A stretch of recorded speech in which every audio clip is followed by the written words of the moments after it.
All right, so first play we're going to look at, 2nd and 2, one of the Patriots' first offensive plays.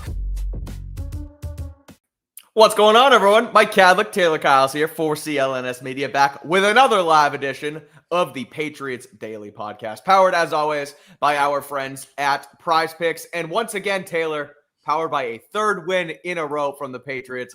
I got to say, thinking about like our show schedule these last couple weeks and kind of how we do, we break it down, we do the film, we do the mailbag. Like, this year compared to last year, I don't know if it's because it's me and you's second year together, so we have a better schedule on how things go, or it's just the fact that they're winning football games. But I look forward to Pat's Daily basically every single day trying to talk about this Patriots team because, again, it wasn't perfect, and we'll get into it. We'll do areas for improvement, areas for optimism, of course, from yesterday's 25-19 win over the New Orleans Saints. Obviously, if you guys already saw our post-game coverage last night here on CLNS, you saw myself, Taylor, John Zanis, and Greg Bedard react to the game. And again, it wasn't perfect, but they get the job done. They advanced to 4-2. And with the Buffalo Bills loss tonight, Taylor, the Patriots can actually be the number 1 seed in the AFC East after week 6. So truly like a complete change of pace from last season. As we know, the last 2 years, they won 4 games in each year. They're already at 4 wins this year, sitting at 4-2. So it's just, I mean, the tides have completely turned here in Foxborough. Everybody getting game balls from Mike Vrabel. And you know what I love too from that sort of post-game video, Taylor, was that Vrabel had to tell the guys, you guys need to lighten up a little. I know you guys aren't satisfied, but let's enjoy this thing, because it's clear that he's sort of set a standard, like 1 game at a time, get the win, improve on it, move on to the next one. But even he was like, come on, guys, like we just won a football game. It's hard to win in this league on the road. So, as we know, they're going into their 3rd straight road game next week against the Titans, who just fired their coach. I think that's a hilarious kind of dichotomy there, with not that you never wish a guy to lose his job, but they fired Vrabel. Now Vrabel goes down there and they get that done before there. And we'll get to that after the end of the week. But just another impressive win for the Patriots yesterday. And we'll get into all of it. But first and foremost, after watching it over again, what'd you see? How impressive was yesterday from a 30,000-foot view? And how much better, I guess, is watching it over when they win football games? Well, you needed a 30,000-foot view to see all the bombs that Drake Maye was dropping yesterday. I mean, it was, again, it's becoming the same thing where with Drake Maye, sometimes we like to look to the film to see, okay, still young quarterback. Let's see if there were opportunities maybe that he missed downfield. Obviously, when you have the passer rating and the production he had, you're not going to be too upset either way, probably, but you want to just make sure. I'm not finding a whole lot outside of nitpicks, to be very honest with you. Even when, I talked about how the early down passing game, when they were just straight dropbacks, no play action, no screens, they didn't get a whole lot going because they were pretty aggressive in the first half. They tried to get some shots going. Like, first down, you usually see the Patriots go under center. Maybe they'll go shotgun in some quick game. They take shots occasionally, but this felt like a game where they really did try to push the ball downfield. Saints in their match zone defense did a great job taking a lot of those away. And when you saw Drake Maye checking it down, scrambling, like I had little nitpicks here and there for each of the plays. Like there's an Austin Hooper check down where I thought he maybe could have hit Ramondre Stevenson going into some more space. But for the most part, it's like, okay, he's hitting the top of his drop. Maybe somebody's open downfield, but he has to hitch. And I get not wanting to throw downfield if you're off schedule. Maybe we see him be more aggressive in the future when he really knows the kind of shots he can take. Like there was one where Kayshon Boutte was going vertical. There was a safety in the middle of the field who was more in a quarters technique who was trying to take over for him. And I was like, I feel like if Drake wanted to put air on that thing and the safety's just going to be in chase mode the entire time, give Boutte a chance. But you also like to see him play within the structure of the offense because he is still making these crazy explosive plays. So I love what I'm seeing from him from a mental perspective where I don't feel like he's making the same mistakes he was before. A couple of errant throws, right? There was the high one to Kyle Williams where I wasn't sure if it was a comfort thing or not, but it felt like he was hesitant. He patted the ball a couple times, then had to reset. It was high, might have been catchable still. When I saw it on the replay, I think it actually went through Kyle Williams' hands. More on that a little bit later. But wasn't the worst throw in the world. The one behind Pop Douglas, that was really his only bad throw where the receiver didn't have any chance to catch it, which is remarkable considering we were the ones, or at least I was the one coming on the show saying, I need the high misses, to stop or to come way down, because those are, I know people say, oh, it's like, his one bad miss and he's making all these great plays, but they were high misses that turned into turnover worthy plays or just were in an area that you don't want to live in. So the improvements that he's making week to week, and the fact that it feels like we're now establishing a pattern of him every game starting to take another step in his development at this ridiculous pace. It's like how, our grandparents must have felt when all the iPhones keep coming out every 2 years. Dude, what is with these like rectangles just taking these quantum leaps that were taking generations before? Your comparison, but no, I like it. That of Drake Maye week in and week out taking wildly impressive steps in his development towards the kind of quarterback we all hoped he would be at some point. But even the most optimistic people like myself, I don't think realistically could have expected him to catch on this quickly and to go multiple weeks where he's getting 100 passer ratings. He has a turnover-worthy play on PFF. That's BS.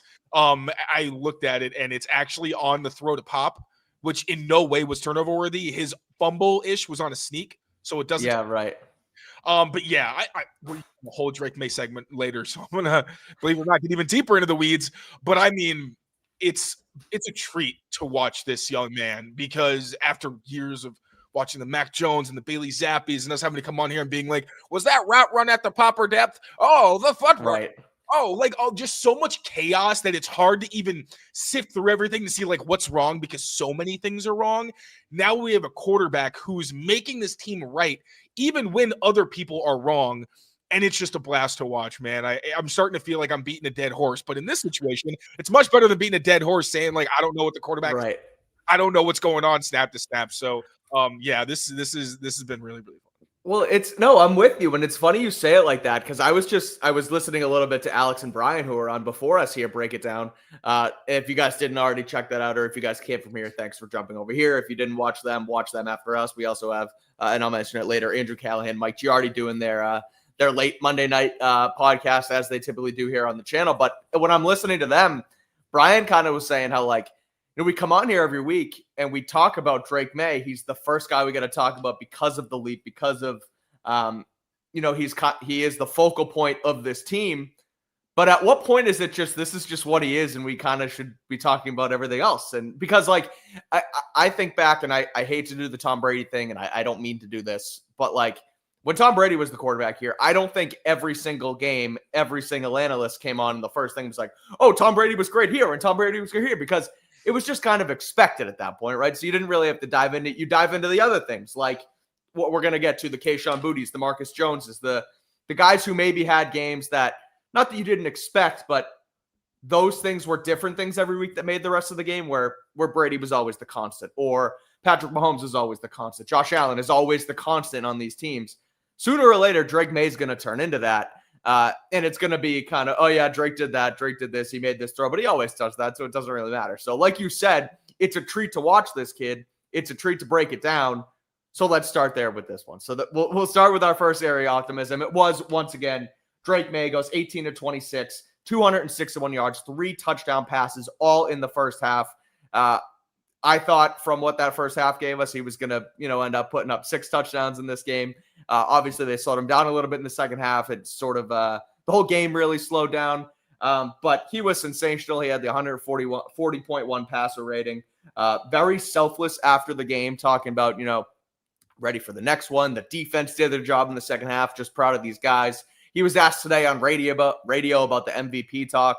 And granted, it was only over the phone, but it kind of sounded like he was blushing. He was like, oh, shoot, I don't need to hear all that. We're just kind of looking to win the next game. But the third down efficiency, the poise in the pocket, the ability to step up, and then the fact that they went kind of bombs away in this thing was, again, just so much fun to see. So I know or this week we'll break down Drake Maye again further tomorrow in a bit of a film breakdown. But just from kind of a taller standpoint, if you will, what'd you see from Drake in this one? What was good? What was some of the bad? And how did you break it down? Yeah, I love the mentality of Drake Maye before I even get into that, because there are a lot of fears that people understandably have, like myself, who maybe live with anxiety, where it's like, okay, when's the other shoe going to drop? Like, is Drake going to get a big head? Is the, are the accolades and all the praise going to get to him? But it feels like he's someone who actively runs away from those things. Like, he literally, even physically, running away at times when it feels like he's getting a little bit too much attention that he doesn't want. He always likes to deflect, put it somewhere else. And that's what you get when you have a player from North Carolina royalty, where his siblings and parents are more accomplished in their lives as athletes than he is at this point, where they will always keep him in line. And it feels like it's going to be very hard for him to get a big head or let the success get to him, because he has a very good kind of supporting cast and his family and all that. But just, I keep feeling that way. I'm like, when is he going to like come back down to earth? I know. But I don't think he's going to stop. He's got that Tom Brady kind of, even Mac Jones had it, that crazy competitiveness where it's like, this might not be healthy for a normal person, but you're a pro athlete, so have at it. Like, as long as you're maybe, talking to some people behind the scenes, fantastic. It's good for the sports team, but relative specifically to the field. So kind of breaking these down a little bit. First, the fact that Drake Maye is such a threat with his mobility showed up multiple times, twice in a row on DeMario Douglas's touchdowns. One, of course, that was nullified. I've talked about it ad nauseum here on Twitter, but that half bootleg action where Pop is running that kind of looks like a corner, then it turns into a post, that is very, very hard for defenses to defend, because you have to respect Drake Maye's legs. And also the safety, one of the reasons he got beat so badly, who was over the top of Pop, was he's thinking, okay, the field's cut in half because they're going this way. So when Pop leans, he's just thinking, okay, confirming my suspicions. That inside break from Pop probably caught him completely off guard. And that's what's so scary, because then the top's off and the defense is naked. And then you had it again on the next long touchdown, again, that was called back, where Drake looked like he didn't like the read, starts to scramble, and then actually runs into his protection. Somebody was saying, like, no, I think he was trying to fix the pass pro. He was not. He dropped the ball in his eyes and clearly tried to escape, ran into a tackle, but then got his eyes back downfield, saw DeMario Douglas wide open, hits him, and then you see Pop. I tweeted it. Reminded me a lot, actually, of his touchdown or his long catch against the Cowboys his rookie year. Oh, yeah. Where he ran into Devontae Parker, but somehow got wide open, hit the spin move. This was the same thing, except you saw his speed, and then he was in the open field to actually pull away and score on the touchdown. So just the threat of Drake Maye's legs and how that can affect the defense, because the entire defense on the scramble went up thinking that Drake Maye was about to leave the pocket. That's why Pop got so open. Also had the scramble conversion on a 3rd and 2 where he kind of ran into Ramondre Stevenson, who threw a great block. But, good job not to butt fumble on that. Also had the explosive scramble outside the red zone where the Patriots kept trying to get Hunter Henry involved over the middle, where they would have like counter fakes with a pulling guard. They'd have draw fakes to try to get the defense's attention. It didn't ever work, but Drake Maye still turn those into positives. There was the one, again, 20-yard run to set them up inside, deep inside Saints territory. I think they were at the 2-yard line at that point. Also hit Mac Hollins on a curl to the other side of that tight end concept. So, again, using his legs to make plays, but also what was most pronounced in this game, and Drake Maye's always had impressive pocket presence. Like, he's had some drifting problems and things like that. But when he was drifting in college, it was usually because he knew pressure was coming there and was trying to buy himself time because his offensive line wasn't very good. But in the pros, and specifically with Josh McDaniels, you're seeing the drills that you always see quarterbacks do, where it's hitch, bring the ball up like this to get away from pressure with the, the pad. He's doing it in games, and it is so awesome to see, because there were so many times, Chase Young specifically, a couple times where he beat Will Campbell and was completely unblocked. Drake Maye was still able to get big throws done with him bearing down. And other plays where he'd feel a little bit of heat from the right side. It's okay. Get the ball up, step up, and still hitch into the pocket and give yourself opportunities to throw. So the professionalism for him to do that. You saw it on the touchdown to Kayshon Boutte. Starts right, knows the screen or the fake screen isn't going to work, goes backside. The 3rd down digs to Mac Hollins, where he kind of is drifting and kind of falling to his right and throws back behind his body to hit Mac Hollins. There was the 2-minute drill, hits the Stephon Diggs on a crossing route, just perfect 5-step drop, hitch, throws it on the money. Then hit Kayshon Boutte on the corner route, a great route from Kayshon Boutte there to cap the 2-minute drive, the first 2-minute touchdown for the Patriots all season. Good milestone for them. Also on those back-to-back shots, the first one to Diggs, the first one to Hollins. The one to Diggs, he literally had Chase Young grabbing his jersey and still managed to get the throw off with ridiculous pace, where you see how fast the ball actually gets there. Again, watching quarterbacks without Drake Maye's arm for so long, it really jumps out at you. It's The crazy. fact that it just flies out of his hand, and Diggs looked like it kind of, you could tell how fast it was coming because Diggs goes to catch it and it kind of pulls him forward. Mm-hmm. So you just saw how many RPMs were on that thing. Crazy arm from him. And then the third down back shoulder to Kayshon Boutte to seal it. So yes, Drake Maye outside the pocket, buying time and using his mobility as a threat and all these things are fantastic. And they're a big reason the Patriots offense is doing as well as it is, considering, he's got a solid supporting cast, but you could also understand most quarterbacks not being able to do nearly as much with what they have. Drake Maye can operate from the pocket and completely pick defenses apart at every level of the field, which is very scary.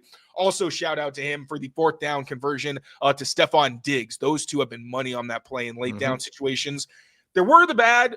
There was the delay of game, of course. He fumbled on a sneak. It was a very sneaky fumble. Still happened. And then, again, the throw behind DeMario Douglas. But, bro, those are my big gripes with his game. I just gave you over a dozen positives and then just had to kind of slide in a few negatives there just to make sure I'm keeping myself honest. But another really impressive performance. And this isn't the Saints defense that's slacking.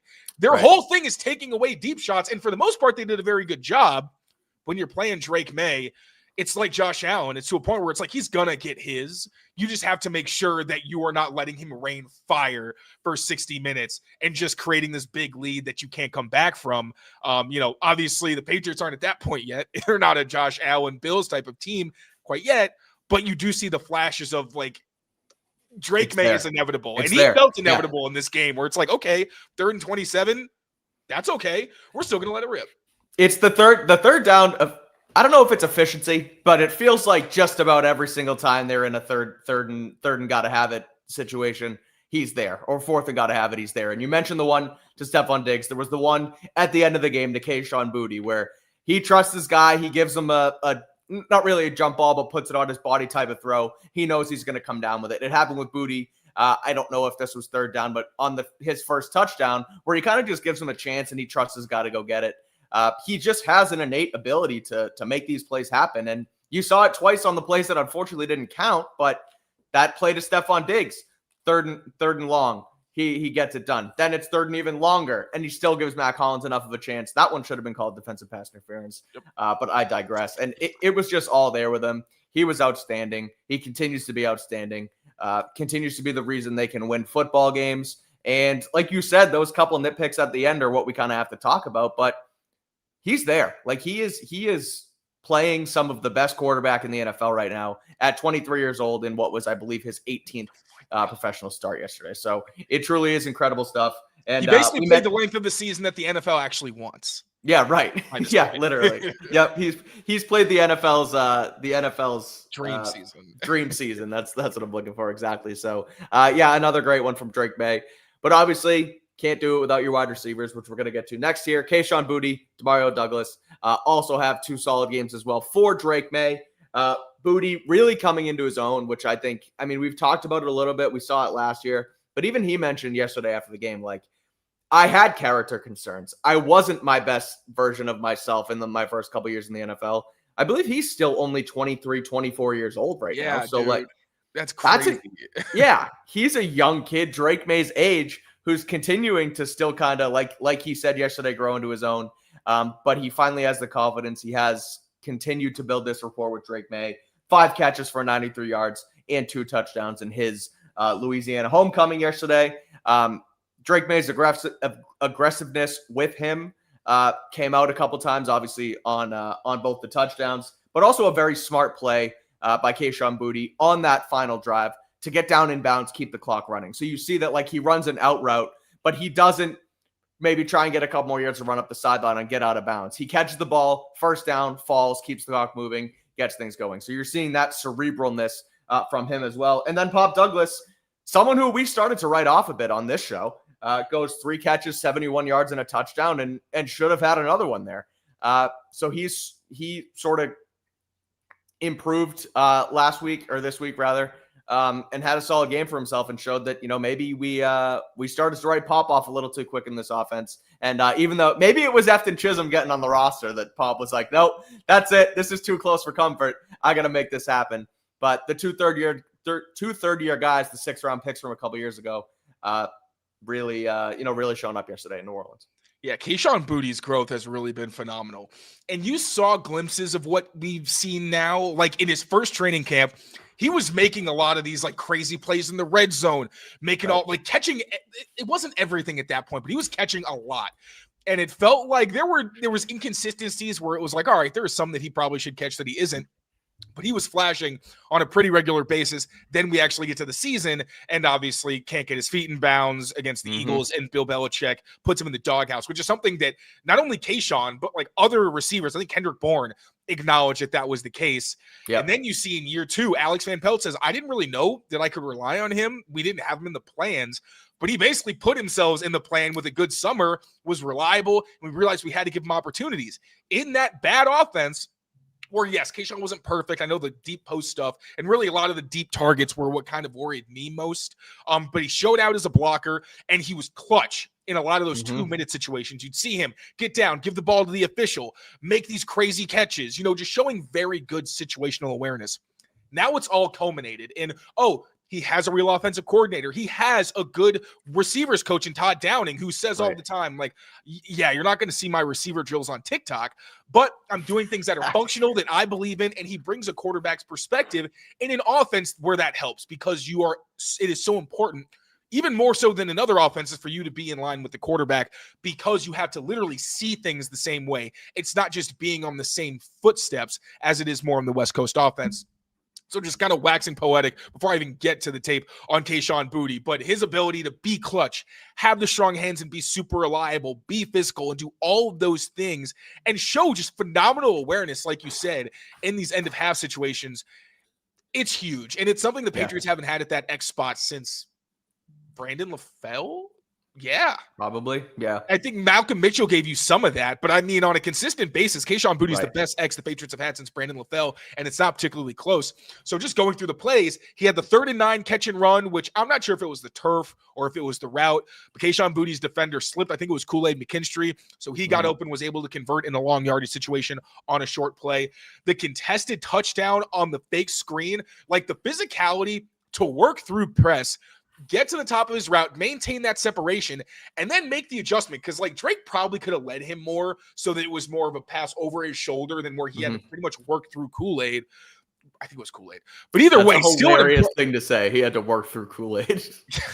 But it was a really impressive effort to actually be able to maintain the concentration and come down with that, which is, again, just something we saw. It was similar to the Dolphins touchdown, where it wasn't a perfect throw from Drake, but it was a great catch and concentration from Kayshon Boutte. We also had his 2 catches during 2 minutes. One was a quick throw, just kind of kept him on schedule. And another was a deep touchdown where he won leverage before he wound up attacking the ball. That was another impressive one. He got so open live that I thought it was zone coverage. It was kind of funky too, because Pop ran like an out and up, but then he brought it back. So it was an out and up curl kind of thing, or what do they call that? A comeback, fake comeback, whatever. Out comeback. Because I'm seeing it in my head in the playbook, and it's really pissing me off. An out comeback.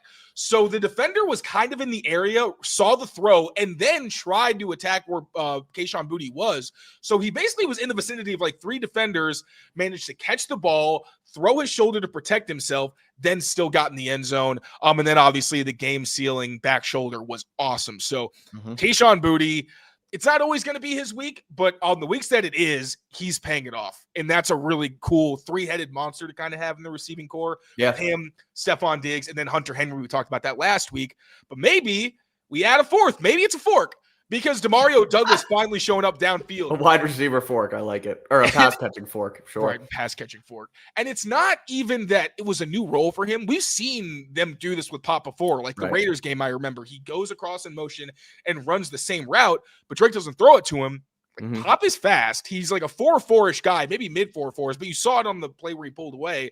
He's a fast guy, and we finally actually got to see it in those 2 plays downfield. Also had a couple of plays during the 2-minute drive that really just got the Patriots going early, so they got near midfield before they actually passed it. And also blocking. The dude consistently blocks with great effort. I've always thought he was a pretty underrated blocker. He's small, so you don't love him in the role. But especially on pass plays, like when you need somebody to protect the guy with the ball after the catch, Pop has been very reliable in those areas. So Kayshon Boutte and DeMario Douglas, I thought they could be legitimate gamers for the Patriots when they were drafted. I wrote like 2,000 words, I think, on how each guy could be used, even though I thought Boutte was going to be more of a Z. Man, obviously Boutte is doing much more than Pop is, but even the glimpses that Pop can do that and that Drake is comfortable throwing to him downfield. We even saw it a little bit last year against the Chargers, catch him off sides, give Pop a chance downfield. I hope we see more because I've thought for a while that Pop had more downfield ability than he's gotten a chance to show because all he runs is crossing routes and sails and everything like that. But if you give him the opportunity, he can take the top off, and hopefully we see more of that. But great game from both of those 2023 late round picks. 100%. And you look at the wide receiver core, and it's, we talk about Stephon Diggs as the offseason acquisition. We talk about Kyle Williams, who we'll talk about in our rookie report towards the end of this thing. But as guys who it's like, they finally did something at wide receiver, and they're no longer going to be working with these busts, and Tyquan's out of here, and N'Keal and it just goes on, and your Jalen Polks and your Javon Baker. But these two guys from 3 years ago, 2 6-round picks, coming into their own and truly making an impact in wins for the Patriots on a 4-2 Patriots team is so good to see. Two guys that they've developed, especially Kayshon. I know DeMario is, a little blip on the radar right now because we still want to see more from him, but the constant ability of Kayshon Boutte to have an impact in this passing game has been absolutely massive. So shout out to those two guys to, again, I've said it 3 or 4 times here, but continue to kind of come into their own, develop, and show their stuff as true NFL wide receivers. And my last thing is that it's so annoying when people act like I said that Kayshon Boutte wasn't nothing when I loved him when they first drafted him. Right. If a guy's not producing in a certain way, especially when I expect him to, because Kayshon Boutte is supposed to be a first-round pick, last year he wasn't consistent, and you can't really deny that. There was the downfield stuff. I'm not sure if it was dropped specifically, but there were just times where you're like, is it going to click for Boutte fully? Is he going to really reach his potential? I wasn't sure, honestly. I thought he was going to be a bit of a one-trick pony who had the flashes, but wasn't quite going to get there. And now he's doing pretty much everything I hoped he was going to be able to do in the pros. So again, it's okay when we, are critical of players when they have room to grow, because like Drake Maye, now we get to the point where it's like, holy shit, he did it. And now I will happily eat crow. I would much rather be wrong than a player never work out. So just to be clear, I like the flashes I saw from Boutte last year. I just didn't know if he was ever going to make that next jump, and he did. So hats off to you, man. Nope, I'm with you. You'd rather be wrong on something good than be wrong on, something that's bad. And obviously Kayshon has turned a corner here. And like you said, shout out to him. So let's flip it to the defense here, though, for a couple, because plenty of reasons for optimism on the defensive side of the ball. Pats allowed 19 points, but did ultimately bend not break in this game, only allowing 1 touchdown and then giving up 4 field goals, which, as we know, is better than scores. But Marcus Jones, once again, has a great day for this Patriots defense. 5 tackles. He had the sack off the edge.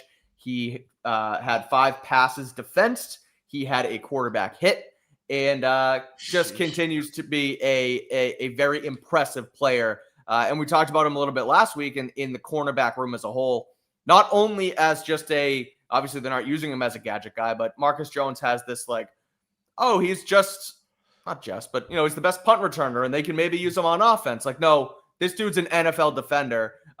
It does a really damn good job at it. So what do you see from number 25, the Patriots defensive captain in this one? Yeah, we've always known that Marcus Jones had shades of John Jones in his game, where it's he's just so scrappy and competitive. And I hate saying scrappy for short guys, but it's true because you saw it on the Chris Olave breakup in the end zone, where they never give up on plays. And even though they're not the biggest guys, they do just enough to affect what should be catches and turn them into incompletions consistently.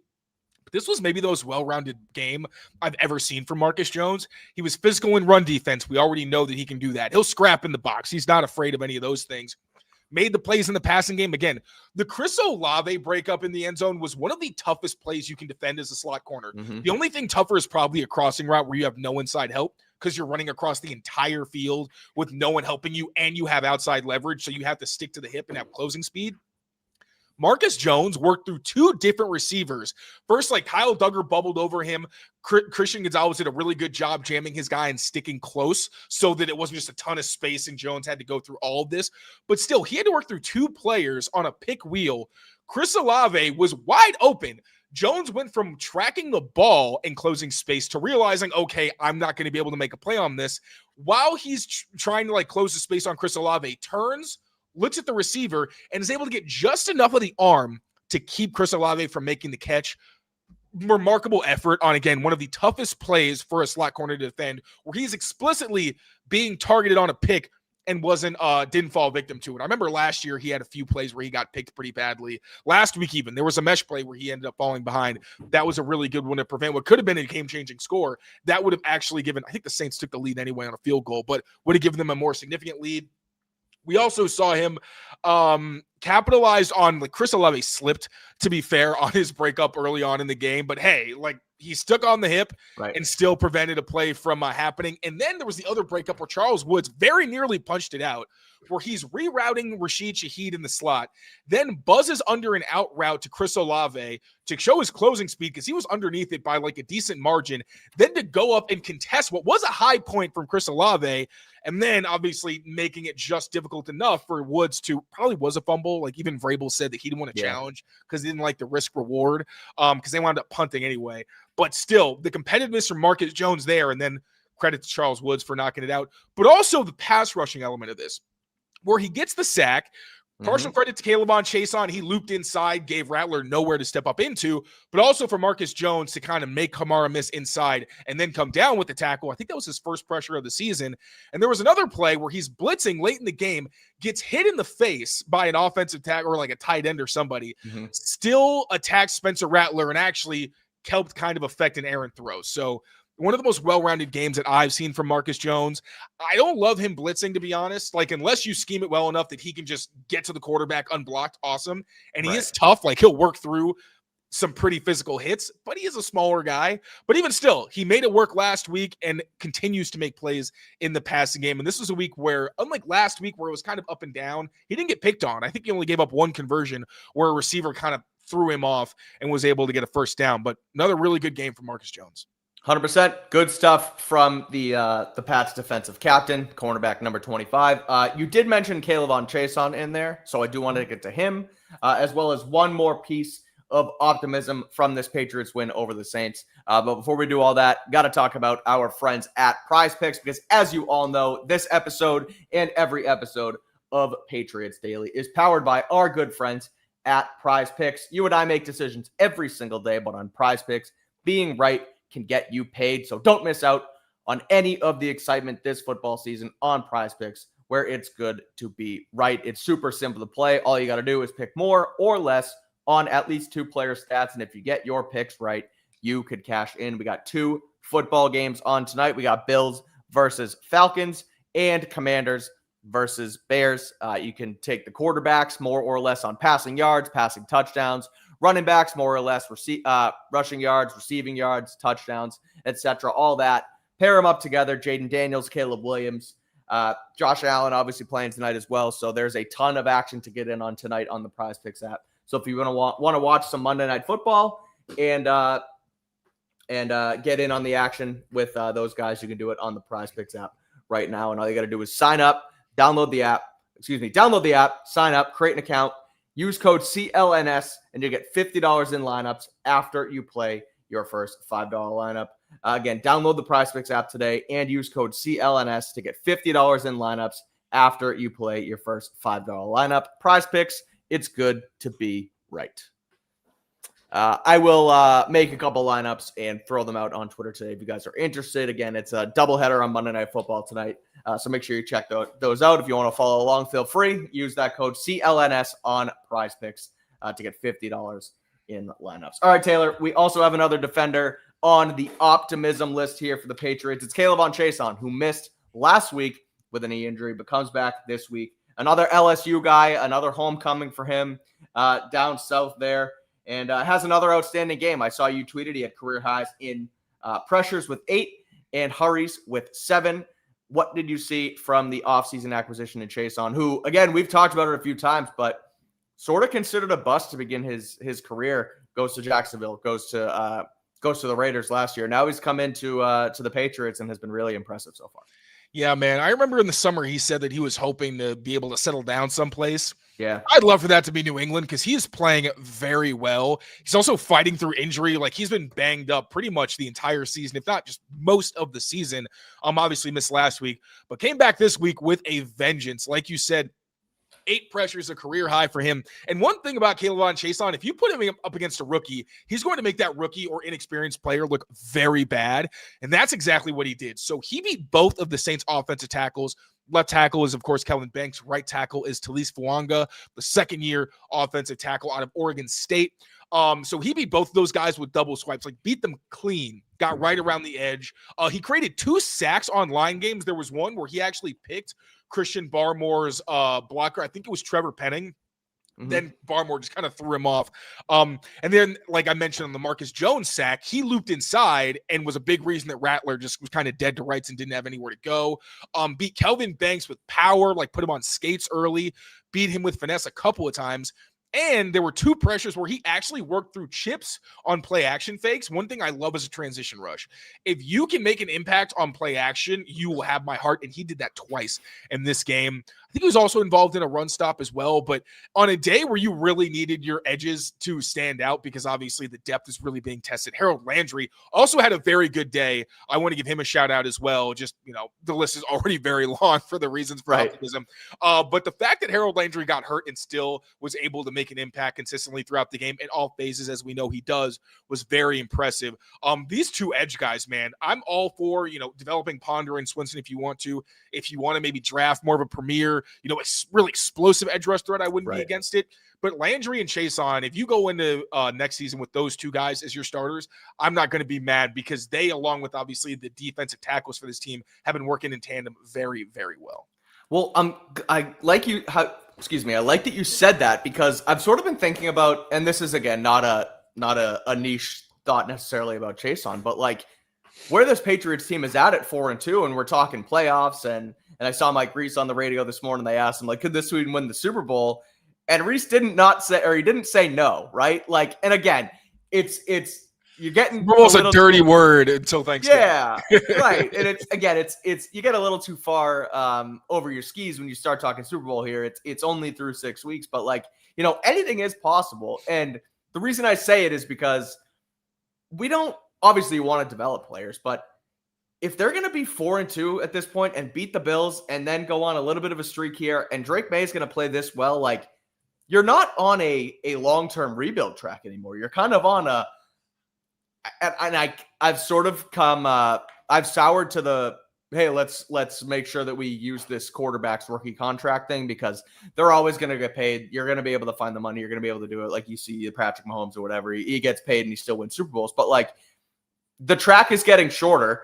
And if you can get the last bit of Harold Landry's career here, and Kayshon, who's young, he's younger than Keon White. Like, if these could be your developmental players and they get on this track a little bit faster, then you have those guys come in after the fact. You mentioned the Swinson and Ponder. Like, I'm all for it, because if Kayshon's going to play this good of football right now, that's going to help you in a potential playoff run, because he's playing that good of football. So truly impressive stuff there. You mentioned a run stop from Kayshon, so I think that's a perfect way to segue into our final piece of optimism here, which is this Patriots run defense, who they allowed New Orleans to rush for just 73 yards on 23 carries. They had a long of just 9 yards, so really no huge explosive runs here. Robert Spillane was in there with 11 tackles, but also, as you wrote on our outline here, tied season low for success rate allowed against this Saints team. So they didn't allow Kamara to run wild. They certainly didn't allow Kendre Miller to run terribly wild. So this front, the way they're attacking the rushing offense of these teams, continues to look solid. They continue to look like a stout defense here. What did you see from all these guys on Sunday against the Saints? It wasn't a perfect performance. Like, there were some times where the Saints definitely did get some good push inside for some solid gains. You also saw the Patriots defense was a little leaky on outside runs. That's kind of just been the theme of the past few weeks, where Alvin Kamara had a successful counter bash. There was a toss that he was able to get some pretty solid yards on. quarterback run. Spencer Rattler converted on his own read where he had a lead blocker. And also, like, you're going to start playing more of these mobile quarterbacks, like playing Cam Ward next week. Obviously, Lamar Jackson probably at some point down the road. So you do want to nip these in the bud and make sure that you take this tape seriously. There was also that play on the Taysom Hill touchdown. I don't know what Christian Ellis was supposed to do. I meant to ask Mike Vrabel about that this morning. I forgot. I asked him something else, but I don't know what you expected them to do. It was a great call by the Saints. It's man coverage. You spread him out. There were 3 bodies to the left side, and then you have Taysom Hill who's running it himself on a quarterback sweep. Just a tough situation. I don't really blame the players as much as I do maybe the coaching. I think you need to put the players in a better position to be able to defend something like that. But that was the negatives, right? They were a little leaky on the outside. But again, you don't give up an explosive run for the second week in a row. I have a really hard time complaining about that. And for the most part, Khyiris Tonga, again, was a monster. He had like 4 wins decisively against Eric McCoy, who's a very good center. He swam over him a couple times, was resetting the line of scrimmage on like 3 or 4 snaps. So Khyiris Tonga, again, the heart of this run defense. Also, Robert Spillane, who does a really good job sometimes forcing guys to cut back, just creating a mess. Obviously, he doesn't have the best range as a tackler, and you see that sometimes, but very rarely these days am I like, oh, I don't love the effort or how he tackled. Like, sometimes good backs are going to make guys slip who aren't the best athletes, but I at least love the energy and the frosty that Robert Spillane plays with. Also had himself 2 run stops. And Craig Woodson, a guy who we have said, like, it's way too much shit. And I don't really understand why, for being a rookie who plays as much as he does. He had a great rep where he's in the box as basically a linebacker, throws his shoulder in against Cesar Ruiz, the right guard, kind of blows him up, and then is able to make a tackle where Christian Barmore also did pretty well to create a wall. There were a couple reps from Christian Barmore where he actually got moved by double teams initially, but then did this what's called a corkscrew where you put your knee in the ground to try to keep yourself from getting moved, and then kind of like backed up and created a wall this way where he was basically just like, you're not getting past me, and when he couldn't see what was happening. It was pretty funny, but it worked. Also, Milton Williams made some good plays acting as a defensive end. Obviously, Harold Landry went down, but also in their base packages, we've seen Milton Williams do that quite a bit and won the leverage battle a few times. Like, he's kind of a shorter defensive tackle, but he's powerful and he's got those low pads, which can be really dangerous if you're not on your P's and Q's. And the linebackers, for another week, did a great job sorting through traffic. Also had a play where Kyle Duggar blew up a fullback and knocked him into Kendre Miller, which is pretty sick. Yeah. Kyle Duggar did have that big play allowed, also tried to like shoulder tackle and just kind of death hit Chris Olave and bounced off of him. Those are the lowlights, but honestly, Duggar didn't have that bad of a game outside of those 2 plays that really stood out. And I thought he did a pretty good job in run defense. There was also a jet pass, I think it was, where he and Spillane were able to keep it to minimal yards. So once again, this run defense, man, they're not perfect. Though, if you really want to live in the territory of 3 or 4 yards, you probably can. But they're limiting explosives, and we know the offense is having a hard time creating those. So, pretty good job from the run defense and still one of the league's best. 100%. And glad you mentioned Duggar, too, because, again, it wasn't perfect, but the fact that, he hasn't really played a full football game in quite some time because of the way he's been passed up on the depth chart. But without Hawkins out there, it kind of forced Duggar to play a perennial role in this defense. And he was a part of them only allowing 19 points in this one. So helping Patriots get this win against New Orleans was, of course, Drake Maye, the wide receivers, Kayshon, Boutte, DeMario Douglas, Marcus Jones, Caleb Chason, and this run defense were all of our areas for optimism from the win. Now, unfortunately, we do have to go through some areas for improvement here as well. Not going to nitpick a ton, but the one that we do have to get into, because it's been really the topic. It was the first question Mike Vrabel was asked this morning. It was one of the first things Drake Maye mentioned after the game in his sideline interview. It's about the run offense. Excuse me. This run game, they can't get anything going right now. Only 73 yards on the ground. Drake Maye was their leading rusher. Ramondre Stevenson had 18 yards on just 13 carries, and as a team, they averaged just 2.4 yards per carry. Outside of Drake Maye's 20-yard explosive run, their longest run was just for 7 yards. So they're just simply not getting it done, is the long story short. I know last night on Postgame, Taylor, you said, you kind of put your hands up. He was like, it's not working, and I don't know what's wrong. Diving into a little bit more, watching the game, what did you see? What is happening in this run game? Is it the back's fault? Is it the offensive line's fault? And how can they fix this thing up pretty quickly? Because you're going to go up against a Tennessee team that you're going to want to try and lean on this ground game. And we've kind of said it from the beginning, where It's Josh McDaniels. It's the stable of running backs, 3 solid guys. We thought that across the board, these guys would be a better run blocking team than a pass blocking team, and it's been the complete opposite through 6 weeks. And you see the glimpses of what it could be, and that's the frustrating part where Garrett Bradbury's saying it. They're all saying like we're like 1 block away. This week was worse than most because they allowed multiple run stops. What was it? Multiple run stuffs or stops for the second week in a row. Last week they had 3. This week they had 6. So they're letting leakage get in. And the biggest issues I found, Mike Nwenu and Stephon Diggs both missed key blocks on tackles that happened behind the line of scrimmage. There was also one where I think Andrew Callahan did a really good job pointing this out. You couldn't really see it from the end zone angle, but you see it better from the all-22. Jared Wilson is very far back, and it's very obvious that he's going to pull. And you saw the defensive tackle on his side. I thought he just jumped the snap, but I think that even showed him what was happening more because he kind of dives, beats Will Campbell's block, and kind of goes for Jared Wilson's legs. But Campbell wasn't able to get his cut block because of that.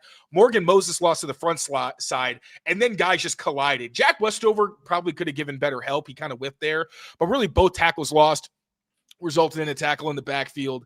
Those are just the tackles for loss. Like those were the real lowlights. I'm trying to go back in the timeline and see if there was anything that I did mention. Bradbury. Oh yeah, Bradbury also got tossed by Devon Gottschall. He had a tough time against Gottschall on downhill runs. But like the draw play, I don't know. Will Campbell's supposed to reach DeMario Davis. I don't know how, because he's all the way over there. There were like 2 guys going sideways. It was just impossible block. That was dead on arrival, and so was the play where Jared Wilson was really far back, and it kind of tipped off that they were going to pull on that play. Those are the really bad ones, but there were other ones where you saw the push. Like Morgan Moses and Mike Nwenu were getting good push. They had some good outside zone reps. Jared Wilson and Will Campbell are getting some good push as well on their doubles. But it's just Jared Wilson is very inconsistent. When he's, and I've said this before, when he's one-on-one, he really struggles, and he's had a tougher time than I expected getting to the second level and actually latching on to guys. Garrett Bradbury's kind of the same way. Like I mentioned, he struggled against Gottschall downhill. He also missed some second-level blocks. Those 2 specifically, like, yes, Mike Nwenu has like 2 bad lapses a game that you don't want to see from somebody like him. But it's more that I feel like Bradbury and Wilson, especially in the downhill scheme, are so inconsistent. Even though they've been pretty awesome in pass protection, it's like, I really don't know. Like, can they fix it? Because you have 3 guys where it's like, okay, you can build on this. But with Bradbury being up and down and Wilson being more down than he is up, like, again, he's good on some combos with Will Campbell, but almost everything else he has significant issues with. So I don't really know how you fix that. It's a rookie. I don't know if you want to switch it up because they're doing so well in pass pro. Do you really want to mess with that chemistry? I've seen, move Jared Wilson to center and then put Ben Brown in. But, like, I don't know how much that really solves your problem. So it's a really tough dilemma that they're in. But they're right, man. It's like, it really is just 1 or 2 blocks. If you can hold on at the front of the first level more, which they usually do a solid job of, but mostly it really is Jared Wilson not being able to hang on in those situations. And then almost not being competitive at times against linebackers. So yeah, you get past the first level, and it's why they're pretty average in yards before contact. And then they're getting hit almost as soon as they pass the line of scrimmage, and it's already congested. So there's only so much they can do. And I think Ramondre Stevenson has one of the highest rates in the league of stacked boxes, which sure. Yeah, I saw that today. I do things schematically to help out. But even against light boxes, they're not doing very well. So I don't know how much, like, yeah, can they RPO? Can they, do all these schematic things? Sure. But if you can't execute combos consistently and you can't climb, it doesn't really matter. There's only so much you can do. So I don't even think it's a scheme thing. I just think they have, unfortunately, a glaring hole in Jared Wilson, who, again, is very good for the most part in pass pro. And then, Garrett Bradbury being very boom or bust, and then when you having a couple bad snaps a game, when you're talking about you can barely get to 20 carries, that's a lot. You're talking about like 5 or 6 good runs a game. So it's a tough problem. But like McDaniel says, it's time on task. Keep repeating it. Keep working at it. Look at the film. See what you can do better. That's about it. Because the run game, unfortunately, is very simple. You either do it or you don't. Yeah, that's I'm kind of in that same boat there with you where, I mean, first of all, you're lucky that Drake Maye's doing what he's doing through the passing game and is able to, granted, Drake Maye's doing what he's doing and the offensive line is that much better in pass pro, and they're able to kind of lean on that, that side of their offense to get things done because the run game has been so poor. But on that front, like, I'm not switching it up either because they have been so successful and they have had, sort of a chemistry there in their pass protection to allow Drake Maye to make plays in the passing game. I think it's just, like you said, the time on task that they've talked about. Keep repping it, watch the film, figure it out, get it done, because Bradbury, Onwenu, Moses have done this before, and they can, you would think, hopefully get back on track. And then the other two are rookies who, with more experience, with, seeing it at the NFL level, should hopefully be able to get it done. But it's something that you do need to be able to lean on, especially, when you get into these colder winter months and you're not going to want to throw 45 times a game.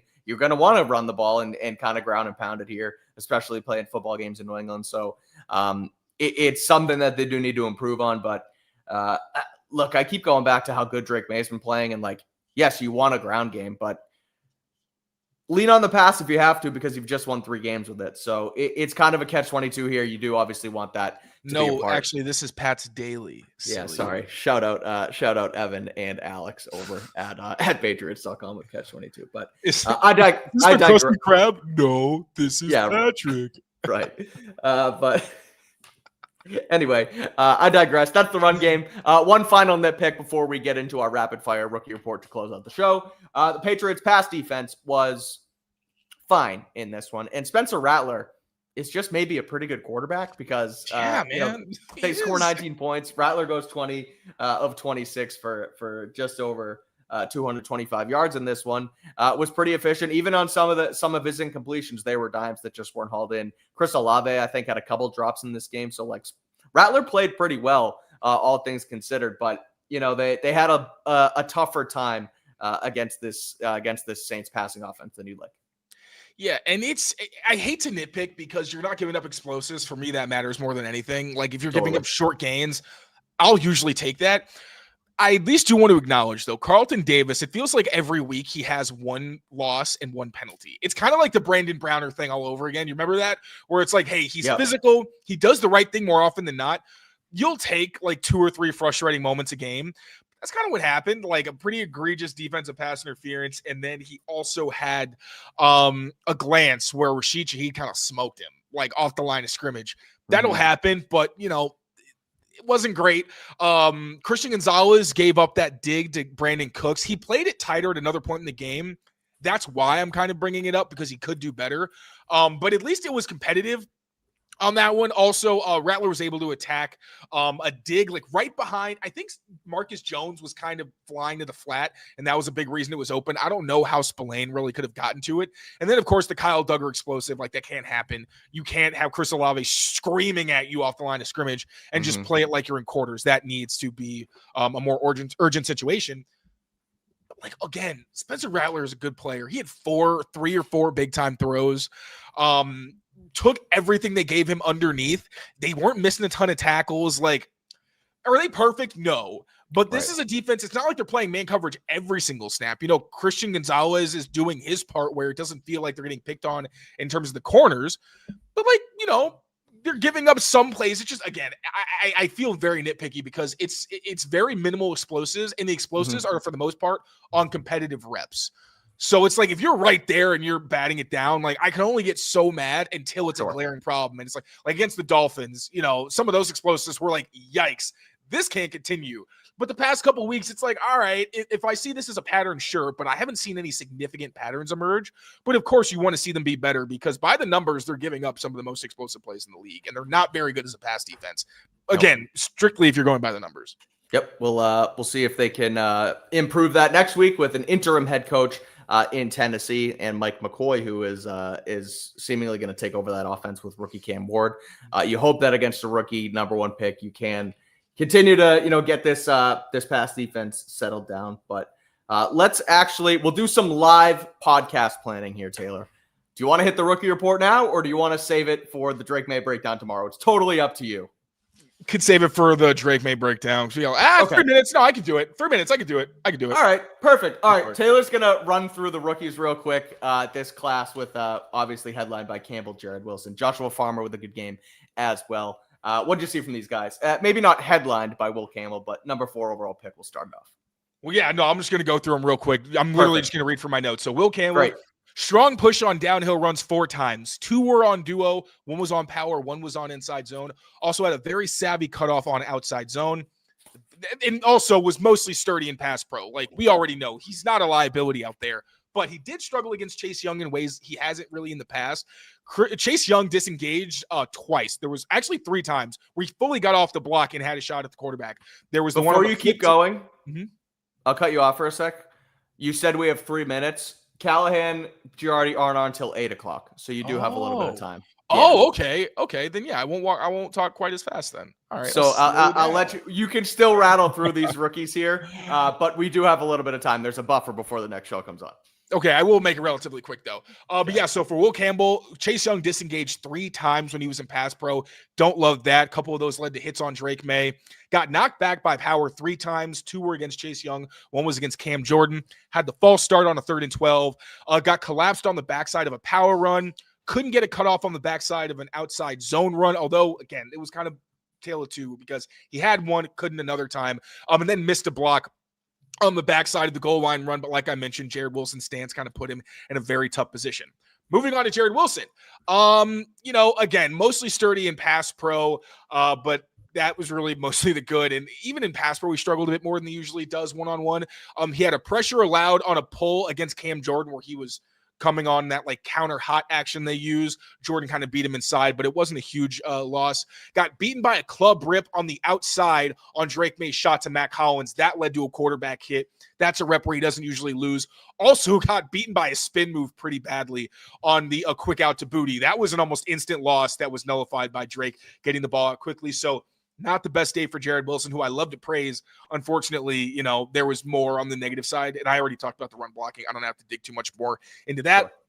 Craig Woodson, again, beat Cesar Ruiz, a right guard, to get a run stuff, a really physical play from him. Had the fumble recovery for Christian Ellis's forced fumble.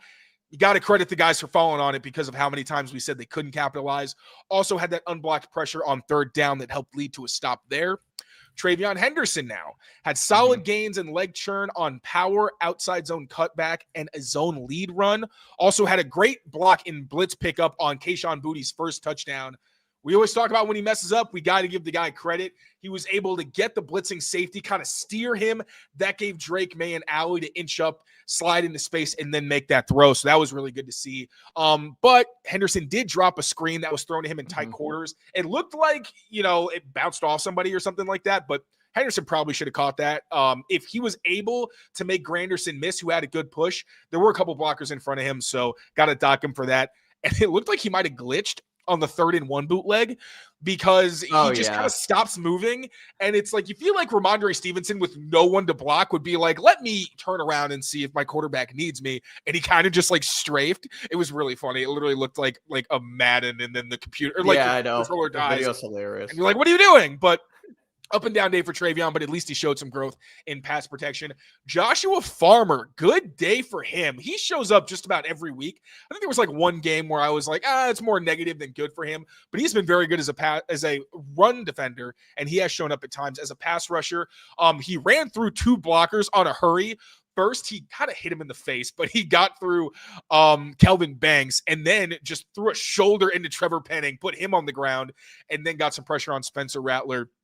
I think that wound up being a sack or a pressure or something like that, but it was a violent rep. Go to my timeline. Joshua Farmer actually quote tweeted it. It was a pretty sick play. He had a stack and shed tackle versus Cesar Ruiz, a tackle while he was unblocked as a defensive end in their base defense. Also chased down Chris Olave on that play where Duggar tried to just kind of give him the shot in midair and actually punched at the ball. Almost had himself a forced fumble, so I love the effort I saw from Farmer on that play. Only real negative was he got knocked out of his gap on, I think it was a 5-yard gain by Alvin Kamara in the red zone that set up the eventual Taysom Hill touchdown run. So good game for Joshua Farmer. Then the notes get real thin. Kyle Williams 0 for 2 on his targets. There was the out route where I just don't think that Drake was very comfortable throwing to him. He just patted the ball too many times, didn't look sure of himself, and then it was a high throw. Might have gone through Kyle Williams' hands, but, impossible to know for sure. It did kind of look like it, though. And then there was also the dig where Drake was drifting to his left and kind of threw across his body, so I think that had something to do with it. But no other really notable reps from Kyle Williams. Afton Chisholm making his career debut on, he was a kick returner. He was on the kick coverage team, and I think he returned a punt. He returned one punt. He made good decisions, I thought, on kickoff, ran through multiple tackles. Early on, he didn't really, but then as the game went on, he started breaking some. Also, drew a face mask on a kick return, so that was a pretty good rep. Obviously, doesn't have the speed of a Henderson or an Antonio Gibson, so he's not lightning like those guys, but still he's tough and he gets them some solid yards. And again, just was very smart in his opportunities. Also set a firm edge on the kickoff unit. There was one play where he was almost in on a tackle and another where he funneled the returner back in for a tackle. So we already know, like, Efton Chisholm does his job. That was absolutely the case on special teams. Closing out, we had Elijah Ponder, had 2 tackles, one on kickoff, one on punt coverage, also shed a block on kickoff, although it didn't lead to a tackle, but it was a good rep. Andy Borregales, plus, made every kick he attempted, minus, kicked short of the landing zone, got penalized for that late in the game. And then Julian Ashby, I think he got a false start. It was a false start, right? Yeah, it was. I think he moved the ball too early. And it's funny because like, I think